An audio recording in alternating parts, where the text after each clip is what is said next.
పేద పిల్లలకు అండగా ఉండాలని ఎన్టీఆర్ ట్రస్ట్ స్థాపించామని ఏపీ సీఎం చంద్రబాబు అన్నారు. హైదరాబాద్ లో ఎన్టీఆర్ ఎడ్యుకేషనల్ ఇన్స్టిట్యూషన్స్ వార్షికోత్సవానికి సీఎం చంద్రబాబు ముఖ్య అతిథిగా హాజరయ్యారు. విద్యా సంస్థను సమర్థంగా నిర్వహిస్తున్న ఘనత నారా భువనేశ్వరికే దక్కింది అన్నారు. ఇక్కడ చదువుకున్న విద్యార్థులు ఉన్నత స్థాయిలో ఉన్నారని సీఎం చంద్రబాబు గుర్తు చేసుకున్నారు. మొత్తం కలిసి 1641 మంది పిల్లలు ఈరోజు ఉన్నారంటే దానికి కారణం శ్రీమతి భువనేశ్వరి మేనేజింగ్ ట్రస్టీ అని మరొకసారి విజ్ఞప్తి చేస్తున్నా.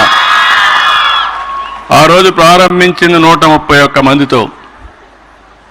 ఆ రోజు ప్రారంభించింది ఒక అవసరం కోసరం.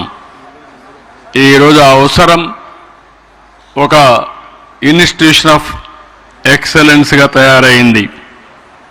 ఇప్పుడే మీరు చూశారు, నేను టెక్నాలజీ ఐటీ ఎప్పుడో ప్రారంభించాను. ఐటెక్ సిటీతో ప్రారంభమైంది. 3 విషయాలు పిల్లలు మీరందరూ గుర్తుపెట్టుకోవాలి. ఇంత మునిపే సాంబశివరావు గారు చాలా స్పష్టంగా చెప్పారు.